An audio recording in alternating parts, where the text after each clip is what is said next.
Selamat pagi bagi kita semua. Pada video saya kali ini akan membahas materi yang berjudul melakukan riset pemasaran dan ramalan permintaan. Tetapi sebelumnya kita harus mengetahui terlebih dahulu apa itu pemasaran. Pemasaran merupakan strategi bisnis yang mengacu pada kegiatan perusahaan yang dilakukan untuk mempromosikan barang atau jasa, yaitu pemasaran juga mencakup periklanan, penjualan, pengiriman produk kepada konsumen atau bisnis lain. Terus apa itu tujuan pemasaran?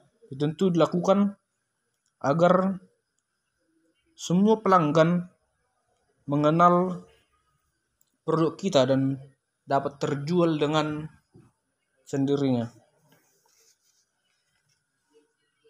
Baiklah, kita akan membahas materinya di sini, yaitu riset.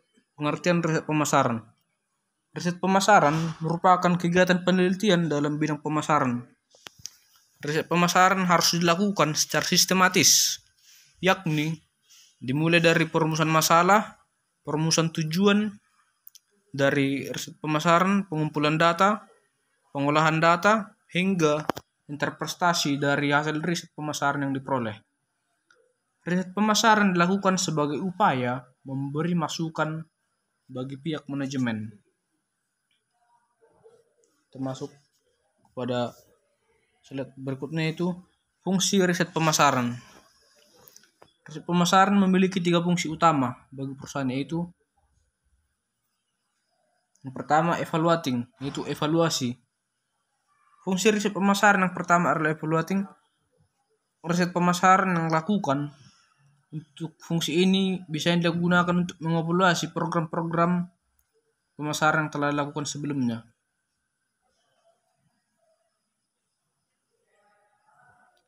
Yang kedua yaitu understanding. Fungsi pemasaran yang kedua itu understanding. Fungsi pemasaran ini menekankan pada tujuan untuk memahami konsumen sebagai salah satu insight atau masukan yang sangat penting bagi perusahaan. Dengan memahami konsumen, perusahaan akan mengetahui apa yang menjadi kebutuhan dan keluhan konsumen. Yang ketiga yaitu predicting atau prediksi. Fungsi pemasaran terakhir ini merupakan fungsi yang sebenarnya paling sulit dilakukan. Mengapa? Karena dunia ini penuh dengan ketidakpastian, sehingga prediksi yang dilakukan dalam riset pemasaran sangatlah berisiko karena sifatnya sangat relatif. Jenis-jenis pemasaran.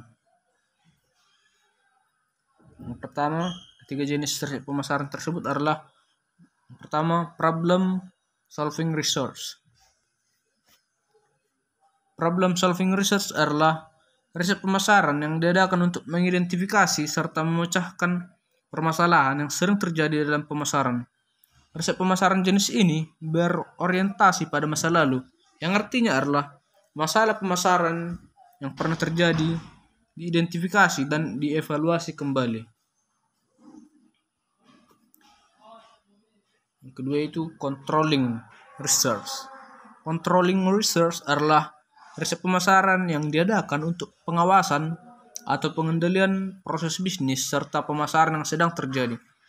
Riset pemasaran yang dilakukan secara reguler akan mampu menjaga kinerja sehingga bisnis dan pemasaran.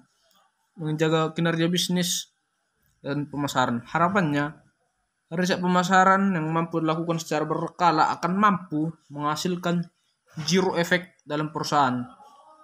Yaitu di sini kita dapat mengerti bahwa penelitian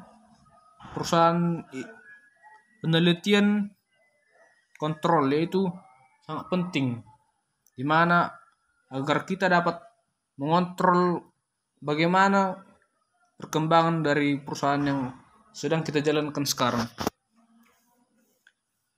Yang ketiga itu planning research. Planning research adalah riset pemasaran yang diadakan untuk mendapatkan informasi sebagai panduan untuk merencanakan kegiatan pemasaran. Jadi ini dilakukan oleh pihak khusus yang dipilih oleh perusahaan agar melakukan penelitian ke lapangan. Lalu bagaimana sistem riset pemasaran itu? Perusahaan riset pemasaran dapat dibagi ke dalam 3 kategori. Yang pertama, perusahaan riset yang terindikasi dengan jasa.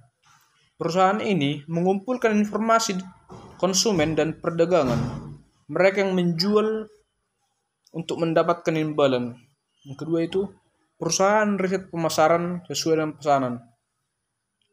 Jadi perusahaan ini bekerja untuk melaksanakan proyek khusus. Mereka merancang studi dan melaporkan temuan. Yang ketiga itu perusahaan riset spesialis lini. Perusahaan ini memberikan layanan riset yang terspesialisasi. Lalu bagaimana proses riset pemasaran? Yang pertama yaitu mengidentifikasi masalah, alternatif keputusan, dan tujuan riset. Untuk membantu memikirkan perancangan riset tersebut, manajemen harus lebih dahulu menyatakan secara jelas keputusan yang mungkin dihadapi dan kemudian berpikir ke belakang. Yang kedua yaitu menyusun rencana riset.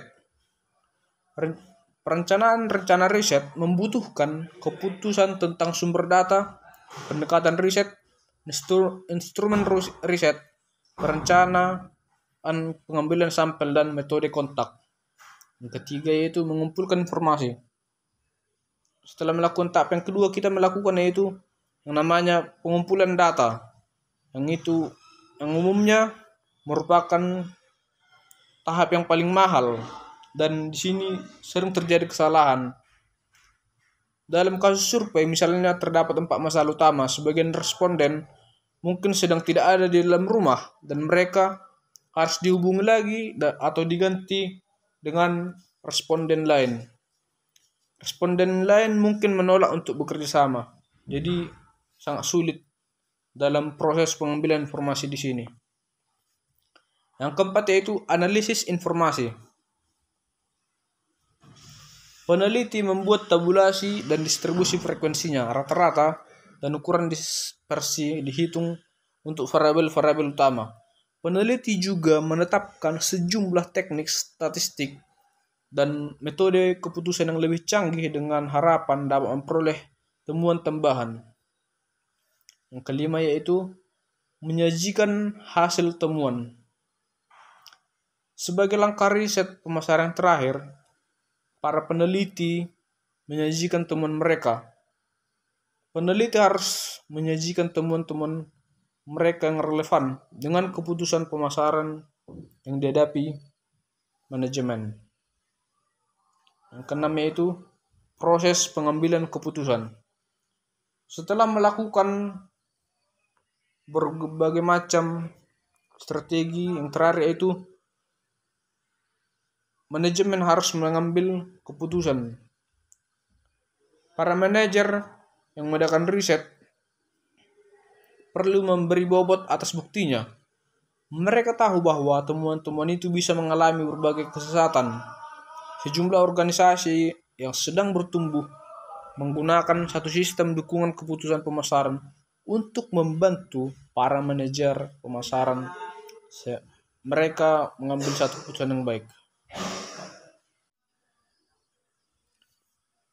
Sebelum mengambil keputusan, manajer harus juga memperhatikan suatu analisis yaitu SWOT, Strength, Weakness, Opportunity, and Threat. Strength yaitu apa yang menjadi kekuatan atau kelebihan dari perusahaan yang ia miliki. Yang kedua yaitu weakness.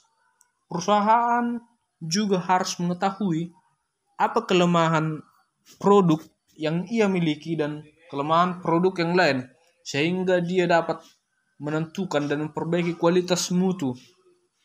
Lalu opportunity yaitu kesempatan. Disinilah manajer harus jeli dalam melihat situasi